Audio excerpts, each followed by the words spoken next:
Hey everybody, hope you're all doing good today. I just wanted to do a little tip today pertinent to the fall we're sort of in the middle of on fishing bluffs, because bluffs are probably one of the top fall structures that you can fish in the fall time of the year. They work all over the country.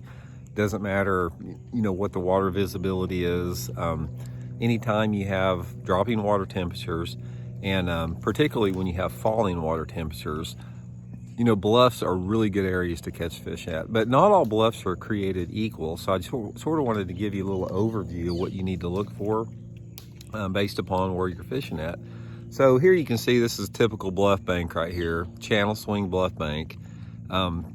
There's two type of bluffs really. You've got your channel swings and you've got your non-channel swing bluff banks. Both can be good, just depending upon the situation. Most of the time, like you see on this particular bank right here, this is a channel swing bank where it drops off really quickly. My boat, you can see I'm only, probably 15 feet from the bank, and it's probably 25, 30 feet right here. So a channel cuts right along this particular bank. What you need to look for on this particular thing, the bass, well, there's a couple of different things. The bass can really be anywhere on it. They can be, along the entire stretch, but there's going to be certain sweet spots you want to concentrate on. Anytime you find irregular features along there, rock outcroppings, any type of rock slides, any type of lay down wood, those are going to be high percentage areas on a channel swing bank like that. Most of the time what you have on these particular channel swings is you have almost like a vertical drop, and those are pretty much low percentage areas. Anytime you're on a section of the bank that's got like a vertical drop without much anything to break up that monotony, you're not going to catch many. But there's a couple different ways I like to fish a channel swing bank. First of all, one of the things I like to do is I like to get tight on the bank, like parallel to it, put my trolling motor down and just cover water tight against the bank with a moving bait, crankbait, spinnerbait, swim bait, something like that. And I'm looking for, basically lone, isolated rogue fish. This will work good particularly early in the morning. It also works good if you got some wind, if you got some clouds, add a little bit, anything that would activate those fish. Now, secondly, if you have a day like today, I mean, you can see here, I'm on Lake Cherokee right now. We got bright bluebird skies out, no wind. That's probably not going to be a good way to fish these particular bluffs. Under these conditions, I'm going to want to slow down. I want to go to some type of a finesse jig, shaky head, Ned rig, something like that. Some type of bottom bouncing lure, that can get my bait down into that 8 to 15 foot range where those fish ought to be during the fall time of the year. There's a big difference between like a jig and a shaky head and a Ned rig. When you have a lake that has all three species of fish in it, like Lake Cherokee, a lot of times downsize into like a shaky head or Ned rig is actually better than a jig. But if you're fishing a lake that has primarily largemouth, a lot of times a jig will do a little bit better. Another thing you want to do when you're fishing these particular bluffs is don't get ahead of yourself. When you're fishing a slow bait like a jig, you want to make sure that you pitch straight into the bank and work that bait out, straight from the bank to the boat. Don't even pitch up at a 45-degree angle if you can help it. I had one of my mentors in fishing years ago taught me that about fishing bluffs, is you don't want to get ahead of yourself. He always told me every time I'd pitch it in front of myself on a bluff, he'd said, Randy, don't do that. We'll get to those fish soon enough. Just fish for what's in front of you right here. And that's a big key. Now, that's true for channel swing banks. If you're dealing with a non-channel swing bluff bank, there's similarities with that, but a little bit differences.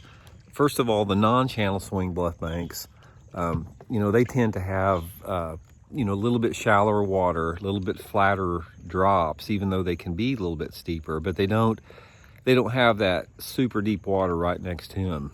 A typical non-channel swing bluff, your boat can be maybe 15 or 20 foot off the bank, and you could still only be in 8 to 10 foot of water.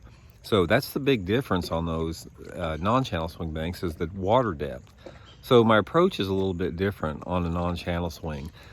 Again, I'm looking for irregular features, any type of, lay down wood, any type of targets on the bank that's different than just the bluff itself. But I'm fishing a little bit farther out. These non-channel swing banks are really good for fall time crankbait fishing. Crankbait, depending upon their water clarity, it could be a square bill, it could be a bait that, runs 8 or 10 feet deep. It just depends on the angle of the bank and the water clarity. But you'll find that on a non-channel swing bank, crankbaits are going to be your top choices. They just get down into that strike zone a little bit better.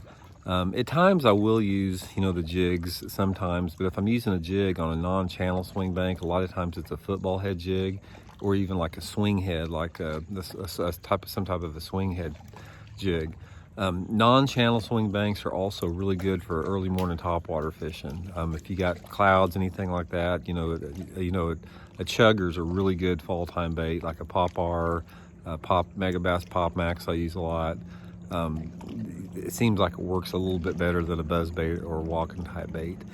But anyway, these bluffs, whether they be channel or non-channel banks, they're really weather dependent. The fish will activate on these particular things, really dependent upon wind and clouds. You get a windy, cloudy day, they're really good. You can cover water on them. But like I said, if you have a day like we have today, you're not going to get that chasing activity. It's going to be tougher, and it's going to be tougher all over the lake. It's not just going to be on bluffs. The whole lake's going to be a little bit tougher. But anyway, key in on it in the fall time of the year. Like I said, anywhere I go in the country, whether it be Ozarks, I'm back in eastern Tennessee here right now, anytime you got bluff banks or a prime fall time structure until that water starts getting down below 50 degrees. Just a lot of different ways to fish them, a lot of different diversity in it. A lot of fish use it, and you can also, if you catch them one day, you can usually come back and catch them the next day. But anyway, going to get back to practicing here at Lake Cherokee. It's a tough bite here. It's really hard to get bit. Got some rain coming in the tournament.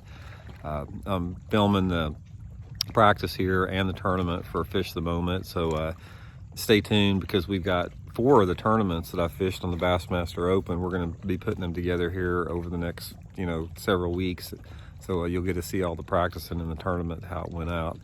But anyway, appreciate you guys tuning in. If you haven't subscribed to the channel, I really appreciate it if you hit that subscribe button. It really helps us out a lot. And I've got to get out here and try to figure something out, because it's been a grind so far. So hope you guys are doing good. See y'all later.